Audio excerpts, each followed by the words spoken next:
أعوذ بالله من الشيطان الرجيم. بسم الله الرحمن الرحيم. وهل أتاك حديث موسى إذ رأى نارا فقال لأهلهم كثوا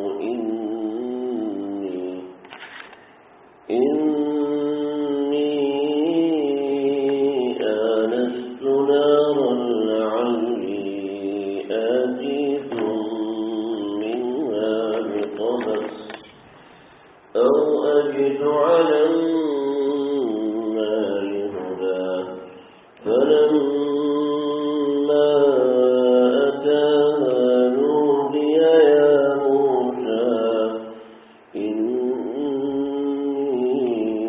أنا ربك فاخلع عليك إنك بالوادي المقدس طوى وأنا اخترتك فاستمع لما يوحى إنني أنا الله لا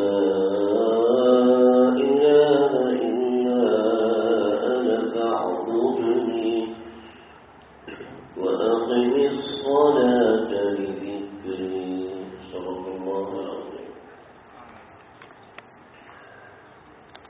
اللہ کے بڑے پیارے پیغمبر سیدنا موسیٰ علیہ السلام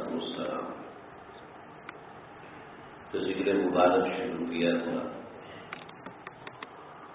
بات ہماری یہاں تک پہنچی تھی کہ حضرت موسیٰ حضرت شعیب علیہ السلام کے یہاں پہنچے.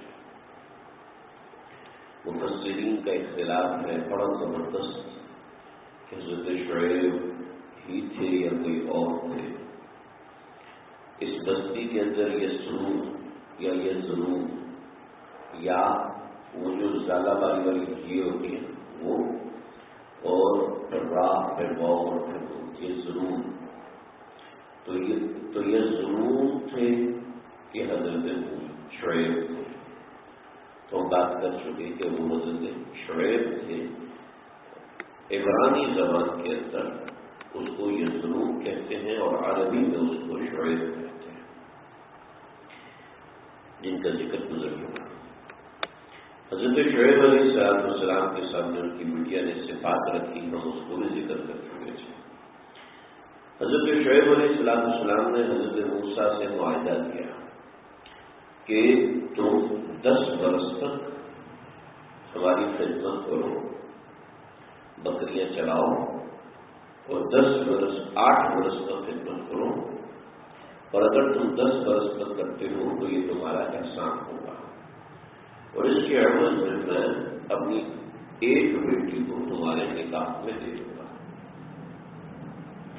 چنانچہ حضرت موسیٰ علیہ السلام نے ان کی اس پیشکش کو تسلیم فرمایا، اور پیشکش کو جب تسلیم فرمایا تو بکریاں چرانے کے لیے ایک بنیادی چیز چاہیے ہوتی ہے جسے عصا کہتے ہیں. حضرت موسیٰ علیہ السلام کے قصے میں جو عقود ہے وہ عصا ہے.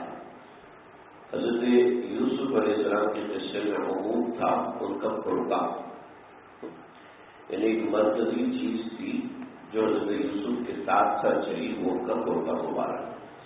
ایسے ہی حضرت موسیٰ علیہ السلام کے قصے میں ایک مرکزی چیز ہے، وہ حضرت موسیٰ کا عصا مبارک ہے.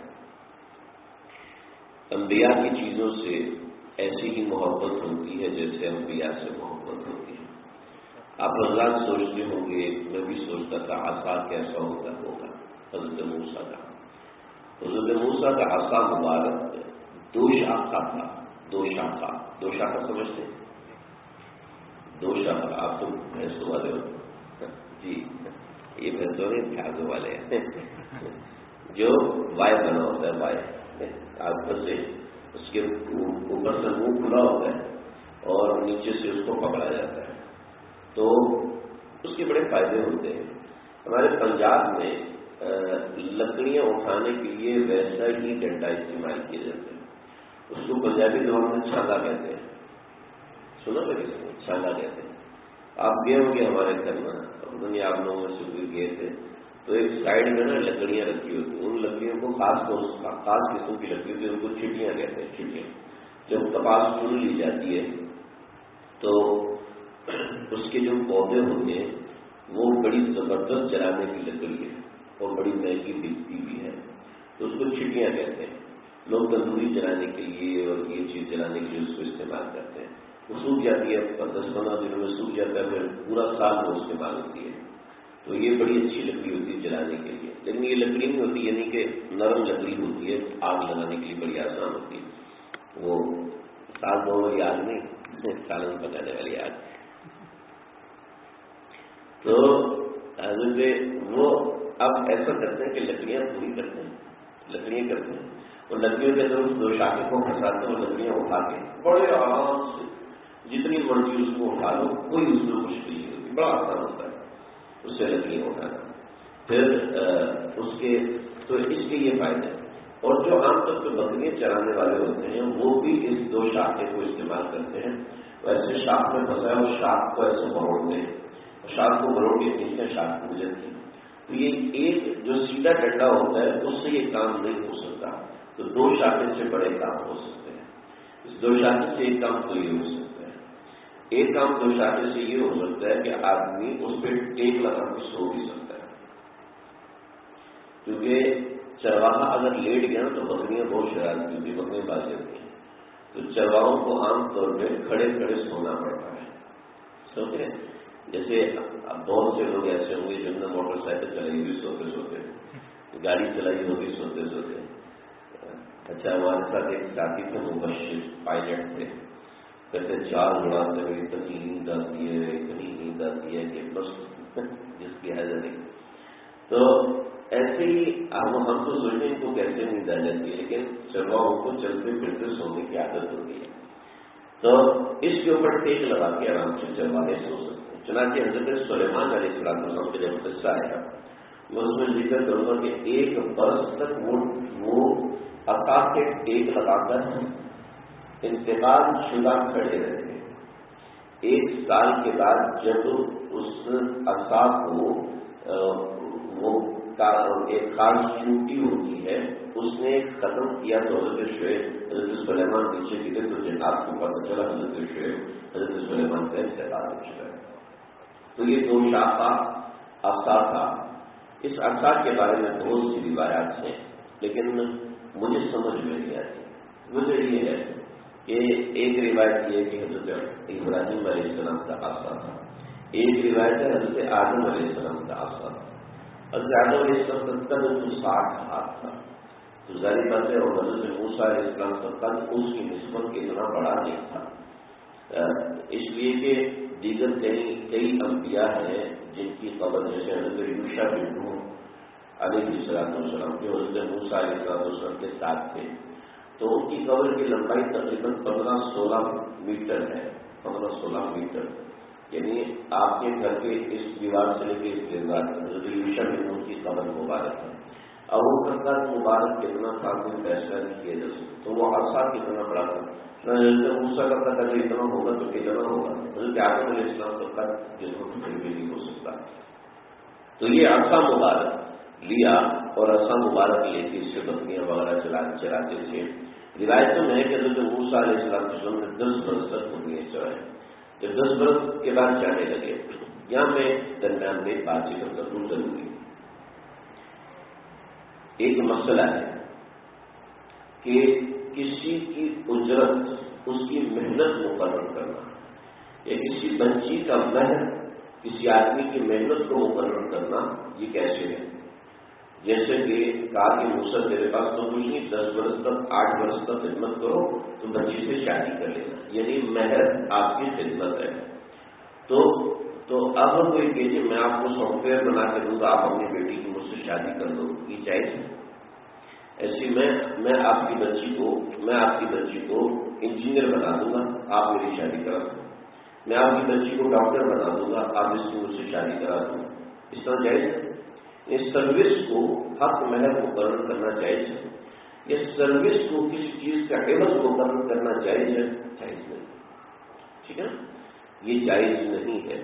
حضرت موسیٰ علیہ السلام حضرت شعیب علیہ السلام کے جو معاہدہ ہوا تھا، وہ معاہدہ صرف اتنا نہیں تھا، اس میں اور شکیں بھی ہوگی اور باتیں بھی ہوگی، اور ہو سکتا ہے کہ ان کی شریعت میں جائز ہو۔ ہم نے اس بحث میں نہیں پڑھنا، اگر میں اس بحث کو شروع کر دوں تو کافی طویل بات نکل جائے گی، جو کہ غیر ضروری ہے۔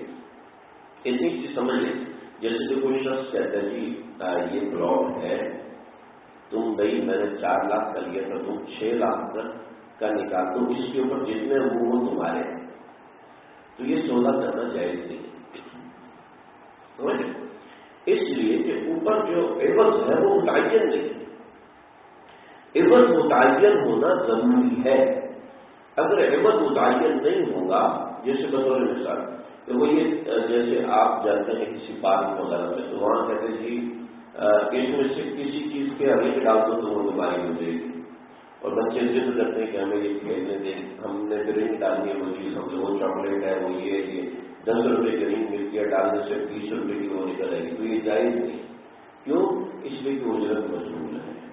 ایسی اسٹالر میں کئی دفعہ ادھر آئے ایک صاحب، کہنے کہ جی ہم نے یہ نئی مارکیٹ کھولی ہے اور یہ ہے 300 روپے کے کپ آپ لے لیں، اس میں سے ایک ٹوکن نکلے گا، تو اس ٹوکن کے بعد آپ کو موٹر سائیکل ملے گی، آپ کو یہ ملے گی، چیز لازمی ملے گی، تو آپ یہ لے لیں۔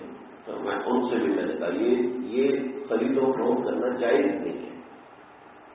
اس طرح کی خرید و فروخت جس میں اجرت موجود ہے، پتہ نہیں گاڑی ملے گی، پتہ نہیں موٹر سائیکل ملے گی، پتہ نہیں ٹھیکا ملے گا، ٹھیک، جب پتہ نہیں ہے تو اس طرح کی لاٹریاں عام طور پر بچے لے رہے ہوتے ہیں، جناب اس سے کوئی اس طرح کی چیز نکلے گی، تو یہ متعین کیے بغیر ہوتا ہے، کوئی جائز نہیں۔ ایک ہماری چاکلیٹ تھی کنڈر جوائے، تو اس کے اندر متعین ہے کہ کچھ نہ کچھ نکلے گا، یہ تو پتہ ہے کچھ نہ کچھ نکلے گا، لہذا وہ تو خرید فروخت جائز ہے۔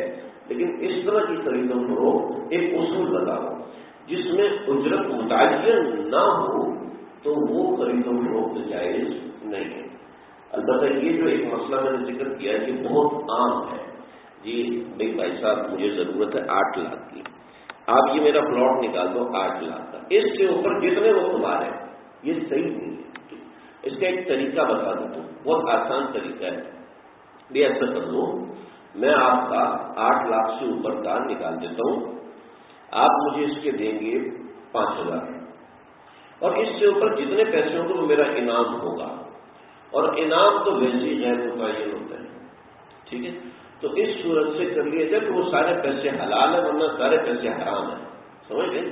یہ کوئی ہیلا وغیرہ نہیں ہے، ظاہری بات ہے کوئی بھی کاروبار کرتے ہیں تو اس کے اندر چارم دیکھا جاتا ہے، وہ بھاگے گا، دوڑے گا، دھاگ لگائے گا، زور لگائے گا، پیسے بڑھائے گا، کیونکہ اس نے اس کے 8 لاکھ پورے کرنے اور اپنی جیب بھی بھرنی، تو ظاہری بات ہے، تو یہ اس طریقے سے کر لیا جائے تو کاروبار بالکل جائز ہو جائے۔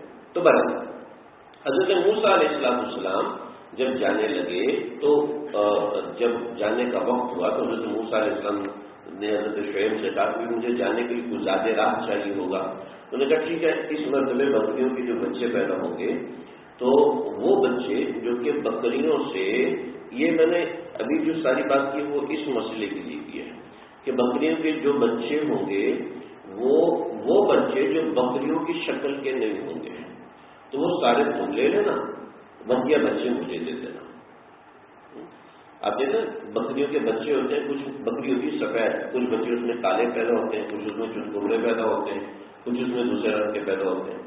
ایسا ہوتا ہے کہ بکری ایک رنگ کی ہے لیکن اس کے بچے 2-3 رنگ کے پیدا ہوتے ہیں، اس میں داغ 2 طرح کے ہوتے ہیں۔ تو حضرت شعیب نے فرمایا کہ تو یہ انعام تھا، ٹھیک ہے، یہ معاہدہ نہیں، یہ انعام تھا کہ جاتے جاتے چلو میری طرف سے تم خوشی یہ لیتے چلے جانا، تو اس طرح کے جو بچے ہوں گے جو بکریوں سے ہٹ کے ہوں گے وہ تم لینا۔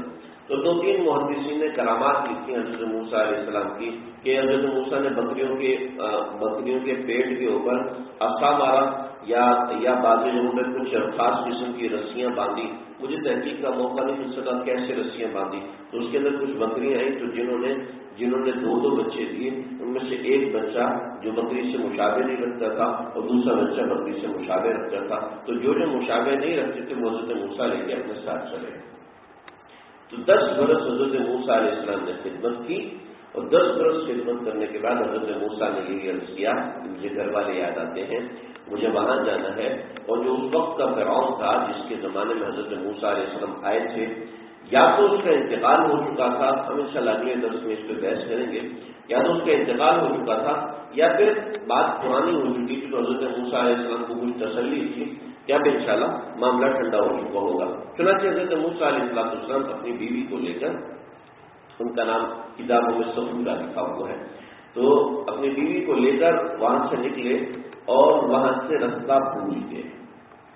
رات انتہائی اندھیری تھی اور اندھیری رات کے اندر روایتوں سے اور قرآن کے طرز سے معلوم ہو رہا ہے کہ اندھیری رات کے ساتھ ساتھ بہت ٹھنڈی رات تھی۔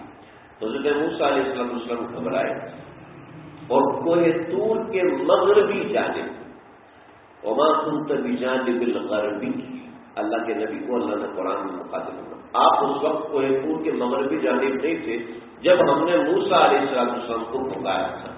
کیا حل آتا کا حدیث فلما اتاها نودي يا موسى، موسیٰ علیہ السلام آئے، کیسے آئے؟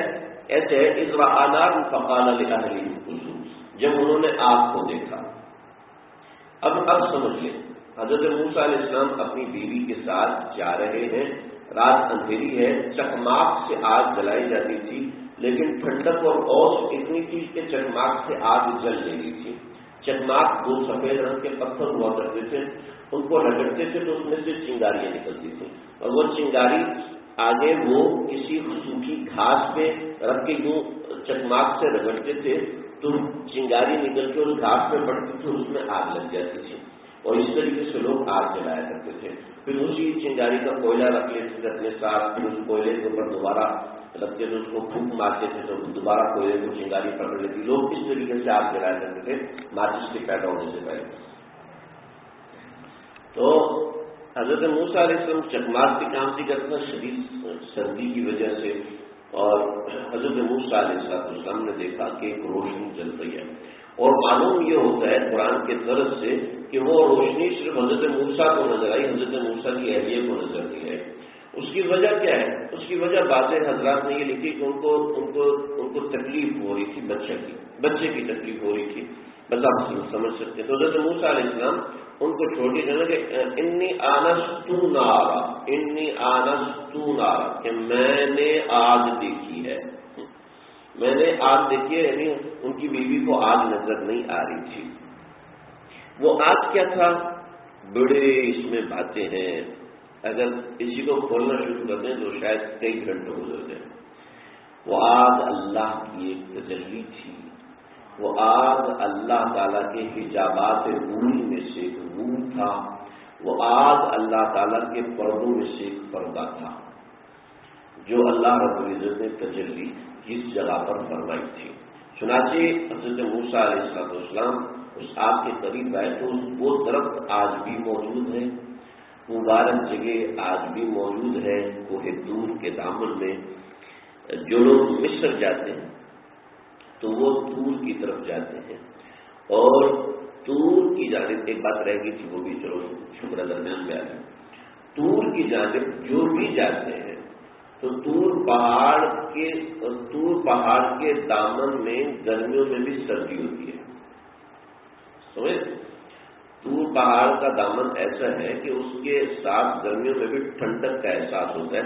جیسے آپ سیچن چلے جائیں تو جون جولائی کے اندر بھی وہاں پر -20 ہوتا ہے، -25 ہوتا ہے۔ میرے والد وہاں پر رہ گئے ہیں 2 سال تک، تو وہاں پر، اور سردیوں کے اندر -54 -75 اس طریقے سے بے درجہ حرارت ہوتا ہے۔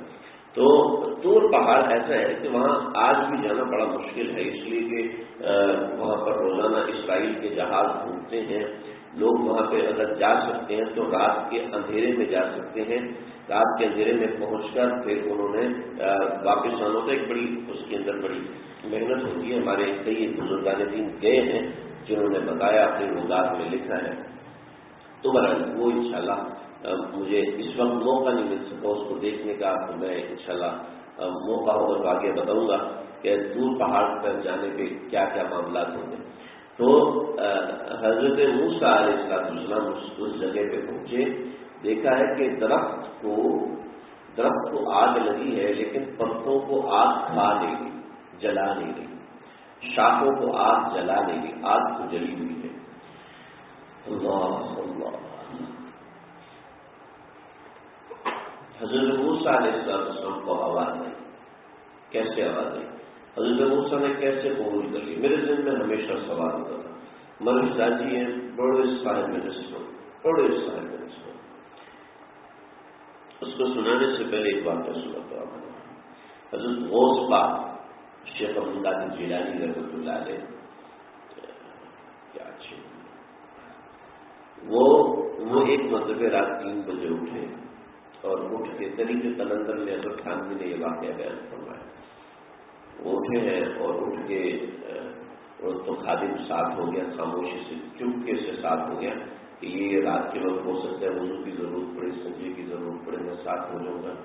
رات کا وقت ایسا ہوتا ہے کہ بزرگان دن کا مزاج نہیں ہوتا کہ اس وقت کوئی میرے سامنے آئے، اس وقت کوئی مجھے دیکھے، اپنا وجود بھی بھاری محسوس ہو رہا ہوتا ہے، دل چاہ ہوتا ہے کہ اپنا وجود بھی نہ رہے، یہ جسم بھی نہ رہے، بس میں ہوا میں معلق ہو جاؤں اور میں ہی میں ہوں۔ فرماتے نا کہ اے آنکھوں، مجھے تم سے شکوہ ہے کہ تمہاری وجہ سے میں محبوب کو دور سے دیکھ لیتا ہوں، اگر تم نہ ہوتی میں محبوب کو قریب جا کے ہاتھ لگاتا۔ آنکھوں مجھے تم سے، یہ عشق والوں کی داستانیں اور ہوتی ہیں۔ تو جو بزرگان دین، جو جن کے مزاج میں یکسوئی ہوتی ہے، اللہ کا تعلق ہوتا ہے، اور جو راتوں میں اٹھتے ہیں تو ان کے خدام سمجھتے ہیں کہ ہمارے شیخ کا مزاج ایسا ہے۔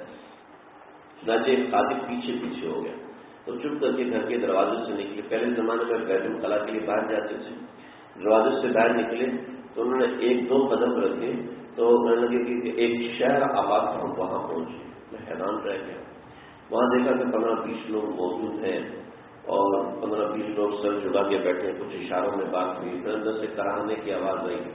کچھ دیر کے بعد سب نے پڑھا انا للہ و انا الیہ راجعون، پھر فرمایا کہ ابھی میں لے کے آتا ہوں، یہ کہا اور اٹھ کے جب میں پیچھے ہوا تو انہوں نے چند قدم رکھے تو ایک اور شہر آیا، تو اس شہر کے اندر سے ایک آدمی کو پکڑا اور ایک آدمی کو پکڑ کے دوبارہ لے کر آئے اور کہنے لگے کہ یہ شخص ہے۔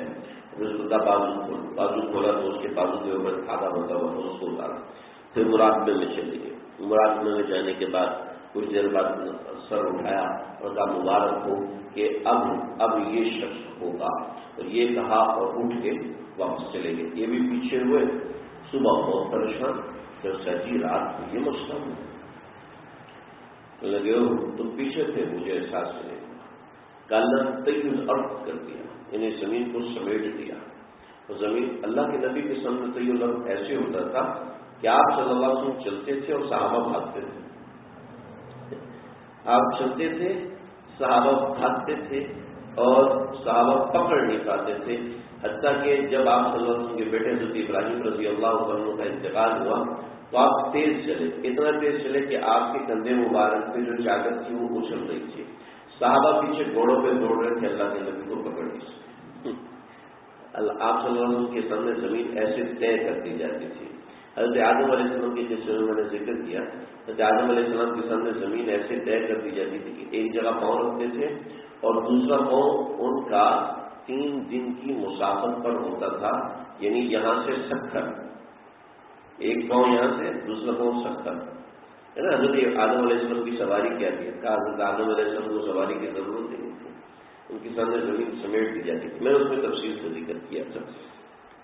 تو کیا ہے حضرت کی کیا ہوا؟ لگے اللہ زمین کو سمیٹ دیتے ہیں، وہاں ایک ابدال کا انتقال ہو گیا تھا اور ابدال کی کرسی خالی نہیں رہتی، لہذا اللہ نے مجھے بھیجا کہ میں کسی کو ابدال متعین کروں۔ چنانچہ ایک بہت بڑے گرجے کا ایک عیسائی پادری تھا، اس کو اللہ نے ایمان کی دولت دی اور اس کو ابدال بنایا گیا۔ تو کیونکہ میں ذکر ایسا بندے کا کرنے جا رہا ہوں، ہمارے استاد محترم حضرت مولانا رب العالمین صاحب کا ذہن میں طرح طرح کی، حضرت موسیٰ علیہ السلام نے کیسے یقین کر لی کہ اللہ کی آواز ہے؟ ہو سکتا ہے کوئی چھپ کے آواز دے رہا، حضرت موسیٰ نہیں تھے۔ تو استاد جی نے ایسی بات سمجھ مجھے کہیں ملی نہیں، لیکن وہ اس اونچے درجے کے آدمی ہیں، آپ جا کے مل سکتے ہیں حضرت مولانا روح الامین صاحب دامت برکاتہ کو، بہت پائے کے بزرگ۔ فرمایا کہ حضرت موسیٰ علیہ السلام کو صرف میں نے جب ان سے پوچھا پھر جی جب جلالین میں پڑھایا انہوں نے، حضرت موسیٰ علیہ السلام کو کیسے یقین آیا کہ اللہ کی آواز ہے؟ فرمایا کہ میاں تم کیا سمجھتے ہو، حضرت موسیٰ کان سے سن رہے تھے؟ تو کان سے سنتے ہو؟ واہ جاؤ، حضرت موسیٰ کان سے نہیں سن رہے تھے، حضرت موسیٰ جسم کی ایک ایک رگ سے سنتے تھے، ان کو یہاں سے بھی آواز آ رہی تھی، یہاں سے بھی آواز آ رہی تھی، یہاں سے بھی آواز، ہر رگ سے ان کو آواز آ رہی تھی، سراپا کان بن گئے تھے۔ ایسے ہی اللہ کی طرف سے آوازیں آتی ہیں جب بندہ اللہ کے قریب ہونا چاہتا ہے۔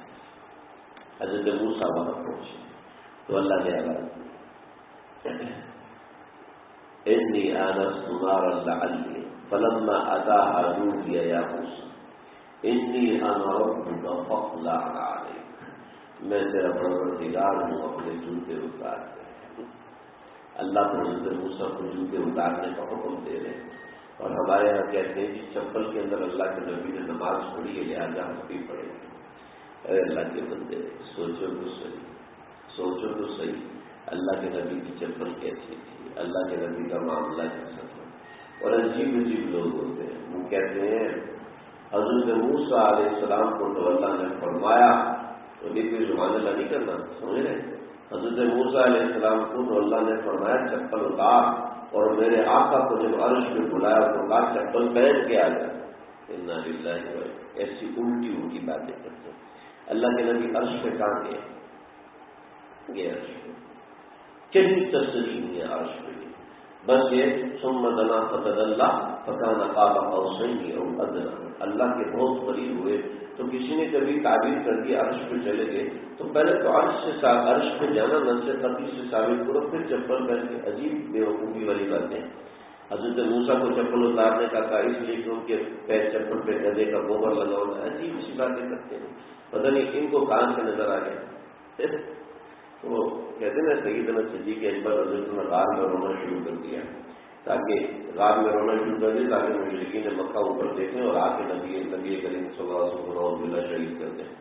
کچھ لوگ ایسے بھی کہتے ہیں اہل کشی حضرات، تو ہمارے سچی فرماتے تھے ان مشرکین مکہ کو تو آواز آئی نہیں، 1400 سال کے بعد ایک کو آنا شروع ہو گیا۔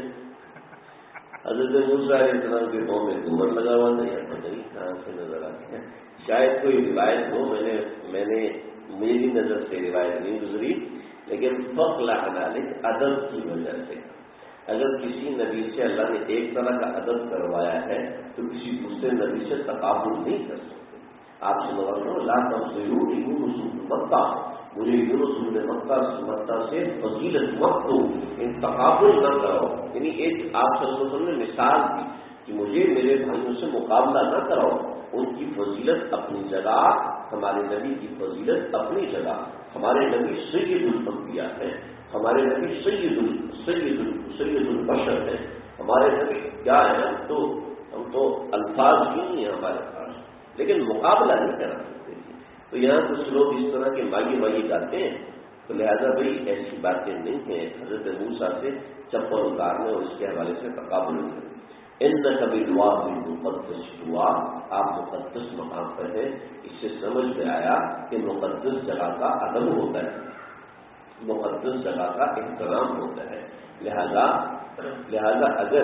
اگر کوئی کسی وجہ سے ہندوؤں کے مندر میں بھی جا رہا ہے تو یہ نہ کرے کیونکہ میرا مندر تو نہیں ہے لہذا میں چپل پہن کے جاؤں گا۔ چنانچہ محمد بن قاسم نے کسی مندر کو نہیں گرایا کہ وہ ان کی مقدس جگہ لہذا اس کا احترام کیجیے، عیسائیوں نے اپنی ایک مقدس جگہ بنائی ہے لہذا ان کا احترام کیجیے، یہودیوں نے ایک مقدس جگہ بنائی ہے لہذا اس کا احترام کیجیے، ایسے مسلمانوں نے جو مقدس جگہ بنائی ہے مسجد، اس کا بھی احترام کیجیے۔ آج مسلمان خود احترام، میں نے خود حرم شریف میں ایک بندے کو جوگر پہن کے نماز پڑھتے تھے، کوئی فوجی نہیں تھا، ایک عام آدمی جوگر پہن کے جماعت کرا رہا ہے دوسرے بندے، تو ہر مقدس جگہ کا ادب ہوتا ہے۔ اسی جیسے مقدس جگہ کا ادب ہے، ایسے جو مجلس ہیں جس میں دین اور قرآن سکھایا جاتا ہے اس کا ادب ہے۔ جب اس جگہ کا ادب ہے تو وہاں پہ بتانے والی پڑھانے والی شخصیت کا بھی ادب ہوتا ہے۔ ایسے شیخ کی بھی آداب ہے، استاد کے بھی آداب ہے، اسی سے اشارت النص ہے استاد کے آداب، اسی سے اشارت النص ہے شیخ کے آداب۔ وَأَنَقْتَرْتُكَ فَاسْتَمِعْ لِي، میں نے تجھے منتخب کر لیا ہے، لہذا فَاسْتَمِعْ لِمَا يُوحَىٰ، جو میں تجھ پر وحی نازل کر رہا ہوں اس کو سن۔ اننی انا اللہ، میں اللہ ہوں، لا الہ الا انا فاعبدنی، میرے علاوہ کوئی الہ نہیں۔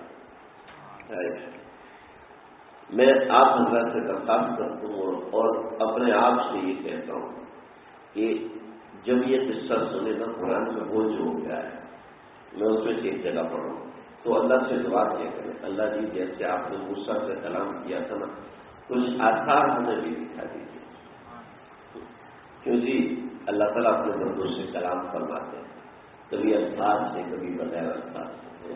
اللہ اپنے بندوں کے قلوب کا بھروسہ لیتے ہیں، کبھی لبوں سے اور کبھی بغیر لبوں سے۔ تو اللہ کے رحمت کو رحمت حق بہانا بھی جو ہے، تو اللہ نے کوئی چیز قرآن میں بے مقصد ذکر نہیں کی، ٹائم گزارنے کے لیے ذکر نہیں کی، اور ایسے کہ کوئی وقت پاس کرنے کے لیے ذکر نہیں کی۔ اللہ نے ہر چیز کے اندر، میں ایک پہلو لے رہا ہوں نا، کوئی دوسرا مفسر دوسرا پہلو لے، میں مفسر بھی نہیں، طالب علم ہوں، کوئی دوسرا مفسر اور معنی لے گا اور وہ اس معنی میں اتنا بہترین بات کرے گا، اتنی بہترین بات کرے گا کہ میرے اور آپ کے تصور میں بھی ہوگا۔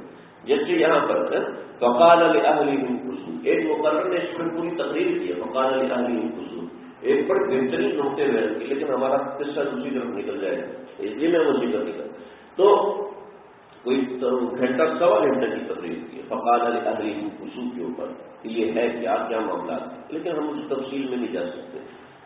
تو اللہ نے یہ جو حضرت موسیٰ سے کلام کیا کیوں بتا رہے ہیں؟ اللہ نے کسی اور سے بھی تو کیا ہوگا، ہمارے نبی سے بھی تو کیا ہے، اور کتنے اکابرین سے کیا، کتنے اللہ والوں، حضرت امام احمد بن حنبل سے کی روایت ہے۔ ارے امام احمد بن حنبل تو بڑے پرانے ہیں نا، یہ مولانا جمشید صاحب، ان کی خاص مجلس میں جو لوگ بیٹھتے تھے نا، ان سے پوچھیں کہ ان کی مجلس کی باتیں کیا ہوتی تھی، بتاؤ ایک بات بتا دو، ایک چھوٹی سی بات بتا دو ان کی مجلس میں، ہائے آج اللہ نے مجھ سے کہا، سمجھے، آج اللہ نے مجھ سے کہا، ہاں جمشید کچھ مان، میں نے کہا اللہ جی سارے لاہور والوں کو نا پکا مسلمان بنا دیں، تو اللہ نے کہا کہ ساروں کو سنبھال لے گا، یہ تھوڑے تھوڑے لوگ آتے ہیں ان کو تو سنبھال نہیں پاتے، ساروں کو سنبھال لے گا؟ تو میں نے کہا اللہ جی سوچ کے بتاؤں گا، یہ تو میں نقل کروں گا یار، تو جس نے کی ہوگی اس کے میں درد کیسا ہوں، اس میں فروغ کیسے ہوں۔ تو حاجی صاحب کہنے لگے کیسا آدمی، دو نمبر آدمی، شرمی ہے، اللہ سے کہتا اللہ جی سب کو بھیج دیا، سب کو سنبھالنے کا انتظام بھی کرتے، کہتے مجھے یاد نہیں رہا، میں بھول گیا، سمجھے ایسی سو وقت بھی اللہ کی زیادت سمجھ یہ قصے اللہ نے اس لیے نہیں سنایا کہ ہم سنے کہ حضرت موسیٰ، یہ مجھے اور آپ کو بھی ہو سکتا ہے، تو یقین کرو عشق میں جو مزہ ہے نا، اگر کسی کو کبھی عشق ہو جائے نا، کسی کو کسی سے محبت ہو جائے، چاہے جھوٹی محبت چاہے سچی محبت، چاہے اللہ والی محبت چاہے دنیا کی محبت، ٹھیک ہے، اس کو پتہ ہوتا ہے کہ عشق کے اثرات کیا ہوتے ہیں۔ ارے جس کو اللہ سے محبت ہو جائے، اس کی زندگی کیا ہوتی ہے۔ حضرت موسیٰ علیہ السلام کے اوپر اللہ کی تجلیات کتنی تھی، حضرت موسیٰ اللہ سے بات کر رہے تھے تو اپنے ہاتھ کو یہاں رکھا ہوا، یہاں رکھا ہوا کہ قریب تھا کہ آنکھیں ختم ہو جائیں، علامہ ابن کثیر نے لکھا کہ یہاں ماتھے پہ ہاتھ رکھا ہوا تھا اور کچھ انگلیاں آنکھوں کے سامنے آئی ہوئی، جیسے ہم سورج کی تپش کو روکنے کے لیے کرتے ہیں، اللہ اکبر اللہ اکبر اللہ اکبر۔ ایک آدمی ڈھول بجا رہا تھا، چھلانگے لگا رہا تھا، تو کیا ہوا، کیوں چھلانگے لگا رہے ہو؟ میں تھوڑا بدل رہا ہوں، جو حیدرآباد کا وزیر اعظم ہے نا، اس کی بیٹی سے میری شادی ہے، کہتے بیوقوف، حیدرآباد کا جو وزیر ہے اس کے گھر سے تو ابھی آ رہا ہوں، اس کو تو پتہ نہیں، تو بھائی شادی ہوتی 2 طرفہ، آدھی اس کی رضامندی آدھی میری رضامندی، میری طرف سے تو ہے، اس کی طرف سے نہ ہو کرو جی۔ دیکھو دنیا کے ایک وزیر کے یہاں ایسے ہو سکتا ہے، اللہ کے یہاں ایسا کبھی نہیں ہو سکتا۔ آپ باتیں کریں اور اللہ جواب نہ دے، ایسا نہیں ہو سکتا، نہیں ہو سکتا ایسا، سمجھ لو بھائی، اتنا اشارہ کافی ہے۔ آگے آگے آتے اننی انا اللہ لا الہ الا انا فاعبدنی واقم الصلاۃ لذکری۔ پہلی وحی میں اللہ نے نماز کا حکم دیا۔ پہلی وحی کیا ہے؟ الف لام میم ذالک الکتاب لا ریب فیہ ھدی للمتقین۔ متقین کون؟ الذین یؤمنون بالغیب، جو ایمان لے کے آتے ہیں، ویقیمون الصلاۃ، نماز پڑھتے ہیں، نماز کو قائم کرتے ہیں۔ نماز کو قائم کرنا کیا ہوتا ہے جی؟ نماز کو قائم کرنا ہوتا ہے کہ اہتمام سے نماز ادا کی جائے، اہتمام سے نماز خوشبو لگا کے یکسوئی کے ساتھ اللہ کی طرف قلب کو متوجہ کر کے، اس کو کہتے ہیں یقین الصلاۃ۔ ایمان کے فوراً بعد نماز کا ذکر کیا، نماز کو 95% کا کھانا اس میں پڑتا ہے اور اس کو پردہ بھی نہیں ہوتی۔ حضرت موسیٰ علیہ السلام پہلی اللہ رب العزت نے قرآن کے سب سے شروع میں لکھا، اور جو قرآن کا ابتدا ہے اس کو نماز کا حصہ بنا دیا، الحمدللہ نماز کا حصہ بنا دیا۔ اتنی اہم ہے نماز، اللہ نے سارے احکامات نیچے نازل کیے۔ نماز نازل کرنی تھی جو نبی کو اوپر بلایا،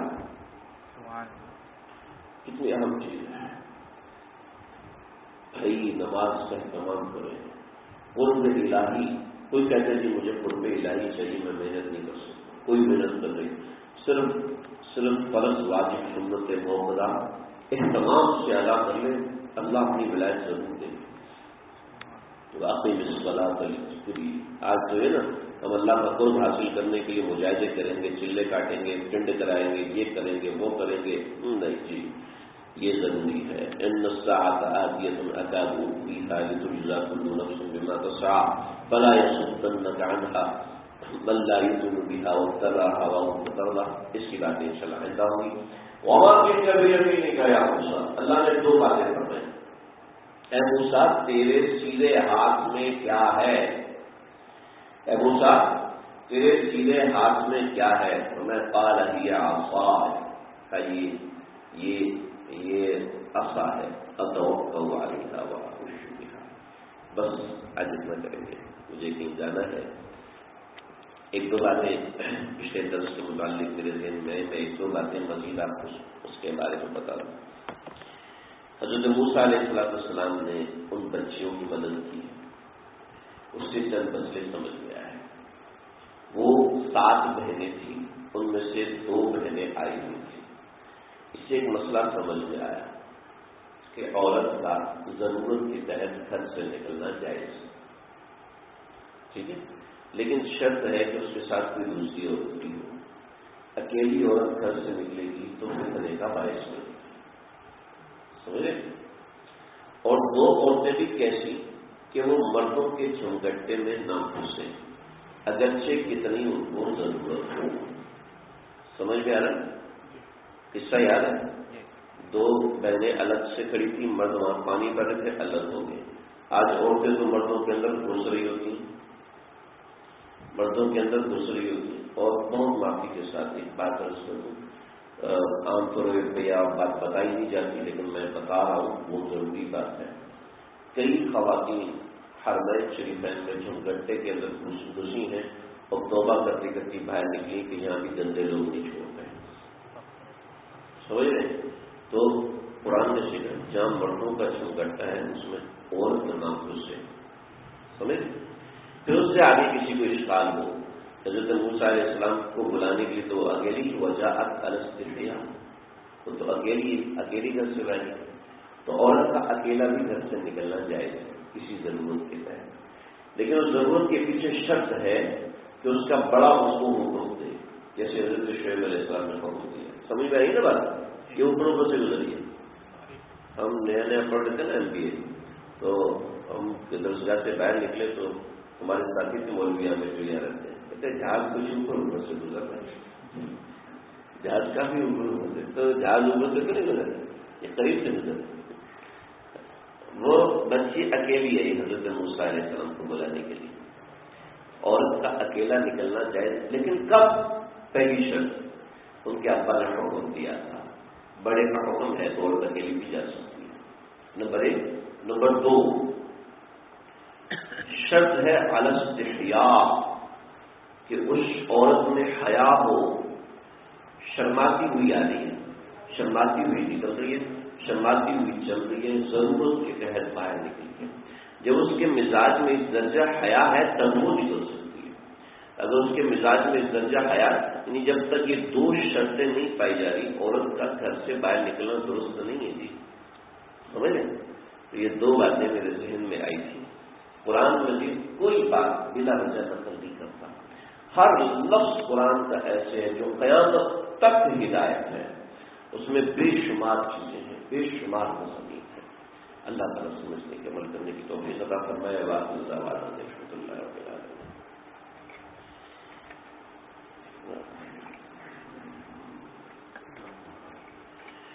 اللهم صل على سيدنا ومولانا محمد وبارك وسلم ادعو جهنم کے مولودگار، ادعو جهنم کے پالنے والے حضرت موسیٰ علیہ السلام کا یہ جو تذکرہ ہوا ہے، اے اللہ اس کو اپنی بارگاہ میں قبول فرما لیجیے۔ اے اللہ اپنے پیاروں کے صدقے، اپنے پیاروں کے صدقے ہمارے گناہوں کو معاف فرما دیجیے، اپنے پیاروں کے صدقے ہمارے صغیرہ گناہ معاف فرما دیجیے، کبیرہ گناہ معاف فرما دیجیے، جو جان بوجھ کے کیے وہ بھی معاف فرما دیجیے، جو انجانے میں کیے وہ بھی معاف فرما دیجیے۔ قرآن کو ذریعہ ہدایت بنا دیجیے، قرآن کو ہم سب کے لیے ذریعہ ہدایت بنا دیجیے، اس کو سمجھنے والا بنائیے، سیکھنے والا بنائیے، اس کو سیکھنے کی تڑپ عطا فرمائیے، اس کو سیکھنے کا شوق عطا فرمائیے، اس کو پڑھنے کا شوق عطا فرمائیے، قرآن سے تعلق والا بنا دیجیے، قرآن سے جڑنے والا بنا دیجیے۔ اے مولا کریم، اے دونوں جہانوں کے پروردگار، اس درس کی برکت سے ہم سب پہ کرم اور مہربانی فرمائیے، ہمیں جو لوگ پریشان ہیں ان کی پریشانیوں کو دور فرمائیے، جو لوگ معیشت کی وجہ سے پریشان ہیں، جو لوگ حالات کی وجہ سے پریشان ہیں، جو لوگ معاملات کی وجہ سے پریشان ہیں، جو بیماری کی وجہ سے پریشان ہیں، جو روزگار کی وجہ سے پریشان ہیں، جو رویوں کی وجہ سے پریشان ہیں، اے اللہ سب کی پریشانی کو دور فرما دیجیے، اس کی برکتیں ہم سب کو عطا فرمائیے، اس کی برکت جو لوگ یہاں پر آئے ہیں، جو خواتین یہاں پر آئی ہیں، جو لوگ دوسرے شہروں میں سن رہے ہیں، اے اللہ سب کی بگڑی بنا دیجیے، اے اللہ سب کے کرم فرما دیجیے، اے اللہ ہمارے جو لوگ بیمار ہیں گھروں میں، ہسپتالوں میں، سب کو شفائے کلی عطا فرمائیے، شفائے عاجلہ مستمرہ عطا فرمائیے۔ ہمارے نعمان بھائی کے بیٹے عبداللہ کو، حسن کو، ان کی ہمشیرہ کو اللہ صحت کلی، صحت کاملہ عاجلہ مستمرہ عطا فرمائیے۔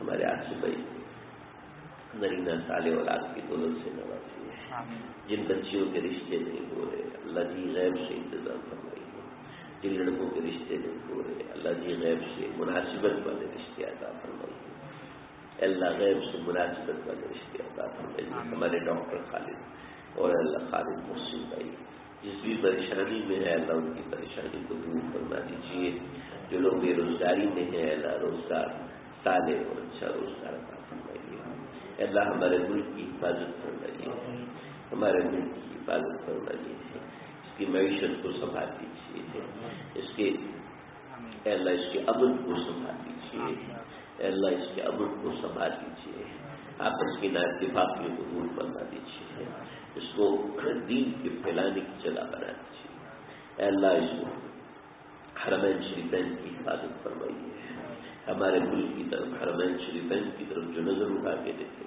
اے اللہ ان کی میری آنکھ کو کھول دیجیے، اپنے حرمین شریفین کی حفاظت فرمائے، خاتمہ بالخیر، خاتمہ بالایمان عطا فرمائے۔ اللهم ربنا تقبل منا انك انت السميع العليم وتب علينا انك انت التواب الرحيم، وصلى الله تعالى على خير خلقه محمد وآله وصحبه اجمعين والحمد لله۔ دو چار منٹ میں خواتین جو ہے وہ روانہ ہو جائیں۔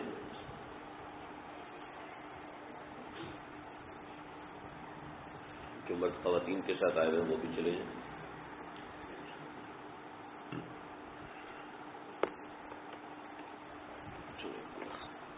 سفر ہوا الحمدللہ، تو وہاں کئی بزرگان دین سے ملاقات ہوئی ماشاءاللہ سے۔ ایک حضرت شیخ الحدیث حضرت مولانا زکریا صاحب رحمۃ اللہ علیہ کے خلیفہ ہیں،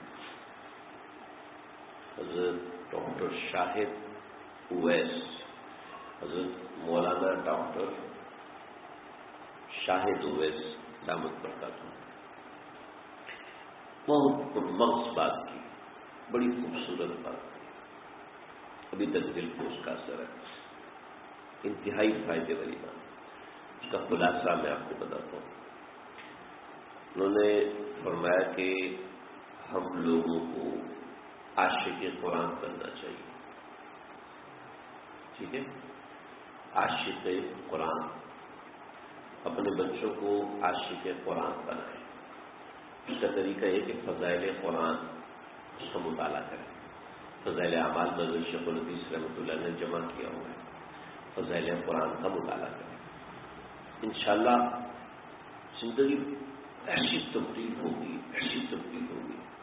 یہ شکوہ کرتے ہیں نا گناہ نہیں چھوٹتے، گناہ سے نہیں بچ پاتے، اور یہ سارے شکوے دور ہو جائیں گے۔ جی چاہتا ہے بہت گناہ کرنے کا، جی چاہتا ہے فلمیں دیکھنے کا، جی چاہتا ہے۔ ایک بات آپ کو بتا دوں، یہ جو فیس بک اور یوٹیوب ہے نا، اتنے خطرناک ہیں، اتنے خطرناک ہیں، اس لیے کہ اس میں کوئی بھی اکاؤنٹ بنا کے کچھ بھی ڈالتے ہیں، ایسا ہوتا ہے نا، کوئی بھی اکاؤنٹ بنایا اور کچھ بھی ڈالتے ہیں اس میں۔ چنانچہ عیسائی اپنا مواد ڈالتے ہیں، کئی نوجوان بچے عیسائی ہوئے ہیں یوٹیوب کی نوسن سے، کئی نوجوان بچے تحریر ہوئے تو قرآن پہ اشکال ہونا شروع ہو گیا، اس لیے کہ اسکالر اس میں درس دیتے ہیں، علماء کو اتنے درس نہیں دیتے، اسکالر اس میں درس دیتے ہیں، اس اسکالرس کے درس میں انگلش ہوتی ہے، اٹریکشن ہوتی ہے، لڑکیاں آ رہی ہوتی ہیں، اور وہ جناب لطیفے سنا رہے ہوتے ہیں، کیونکہ علمی بحث انہوں نے کرنی نہیں، کیونکہ ان کو آتی بھی نہیں، علمی بحث تو کرنی، راگیوں پہ بحث کرنی نہیں، وہ ان کو آتی بھی نہیں۔ جب وہ ایسے کریں گے تو لڑکے کہیں گے تو ہماری مرضی کا درس چل رہا ہے، چنانچہ وہ اپنے اشکال بتائیں گے، حل نہیں کر پائیں گے جناب کے، کیونکہ آج کل پاکستانیوں ہندوستانیوں کو ایک مسئلہ ہے کہ مجھے انگریزی آنی چاہیے، ٹھیک ہے، مجھے انگریزی آنی چاہیے، وہ انگریزی میں درس سنتے ہیں، وہ مزید تباہ ہوتے ہیں، اور ان کو اردو والے پھر اچھے نہیں لگتے، عربی والے پھر اچھے نہیں لگتے، تو ایمان تباہ ہو جاتا ہے، ایمان تباہی کی طرف جاتا ہے۔ یہ ہم تو نہیں دیکھتے۔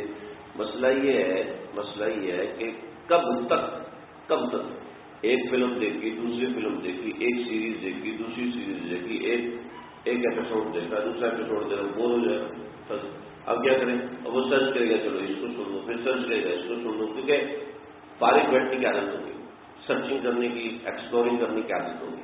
جب یہ عادت ہوگی تو یہ عادت ایسی چیز ہے جو تباہ کر دیتی ہے، اور یہ تباہ ہونے والے ہم جیسے لوگ ہی تھے جی، ہم کوئی آسمان سے تو نہیں آئے نا، عرشوں سے تو نہیں آئے، تو یہ خطرناک چیز ہے۔ بچے کو خنجر سے نہیں کھیلنے دیتے، یہ خنجر سے زیادہ خطرناک ہے ہمارے ایمان کے لیے۔ استعمال کریں آپ کے پاس ضرورت ہے، آپ کو اسمارٹ فون کی، انٹرنیٹ کی، آپ کو ایکسپلورنگ کی ضرورت ہے، تو لیکن اپنے اوپر باؤنڈریز مطابق رکھیں، باؤنڈریز رکھیں بھائی، رات کے وقت استعمال نہیں کرنا، اس لیے کہ رات کو آف ٹائم کھلا کھاتا 3 بجے، چاہے 6 گھنٹے 7 گھنٹے لگے رہو اپنے ریسٹرکٹ کریں، ٹھیک ہے سر، میں 1 گھنٹہ 2 گھنٹہ، تاکہ ریسٹرکٹ رہے، اپنے آپ کو باؤنڈ رکھیے، تاکہ ایسا ہو کہ کچھ ایسا نقصان ہو جائے جو خیر قرآن سے عشق کرو. آپ دیکھیں ہمارا موبائل کے ساتھ کتنا وقت گزرتا ہے, قرآن کے ساتھ کتنا وقت گزرتا ہے, یہ ہر آدمی خود فیصلہ کرے. کیونکہ آگے آج تو 4G ہے نا, کل 5G آئے گا. ہماری ساری بتیاں, لائٹیں, پنکھے سارے اسی پہ چلا کریں گے. یہ تو دجال ہے جو اس کو قابو کرے. اور میں کہہ چکا ٹریکنگ سسٹم چل رہا ہے, ہمارے شناختی کارڈ میں چپ لگ چکی ہے. یہ چپ آگے بڑھے گی اور کہاں تک جائے گی آپ کو پتہ ہے. ہمارے اسمارٹ فون پہ چپس لگ رہی ہیں اور آگے کیا کیا ہوتا ہے آپ سمجھ سکتے ہیں. تو عاشق قرآن بنے, قرآن کے عاشق بنے. جو قرآن سے عشق کرے گا نا, قرآن اس کو نئے نئے راستے دکھائے گا. قرآن سے عشق بہت آسان ہے. جو پڑھنا شروع کر دیں نا, آپ تو تجربہ کر کے دیکھو جی, کیوں جی تجربہ کر کے دیکھو. حسن بھائی, ارمغان بھائی, تجربہ کر کے دیکھو. 1 ہفتہ روزانہ 1 پارہ پڑھو, آپ کا دل چاہے گا 1.5 پارہ پڑھ لو, دل چاہے گا 1.5 پارہ, آج 1.5 پارہ پڑھو. جب 1 ہفتہ 1.5 پارہ پڑھو, دل کہے گا یار 2 نہ کرو, مزہ آ رہا ہے, جلدی ختم کرو تاکہ دوبارہ شروع کرو. قرآن ایسی اٹریکٹیو چیز ہے, ایسی مزیدار چیز, سمجھ نہیں آ رہا پھر بھی مزہ کرتا ہے. ٹھیک ہے جی, ہے نا عاشق قرآن. دوسرا فرمایا کہ باطن کی اصلاح بغیر کسی اللہ والے کے ہو نہیں سکتی. جب تک کسی اللہ والے کے سامنے اپنے آپ کو پیش نہیں کریں گے, باطن کی اصلاح نہیں ہو سکتی. عالم بن جاؤ, محدث بن جاؤ, مفسر بن جاؤ, تبلیغی بن جاؤ, اور جناب مدرس بن جاؤ, واعظ بن جاؤ, جو مرضی بننا بن جاؤ, اصلاح اس وقت ہوگی جب تک اپنی اصلاح نہیں کرائے گا. میرے اندر رذائل ہیں, زیادہ سونے کا مرض ہے, یہ رذیل ہے. میرے اندر رذائل ہیں, زیادہ بولنے کا مرض ہے.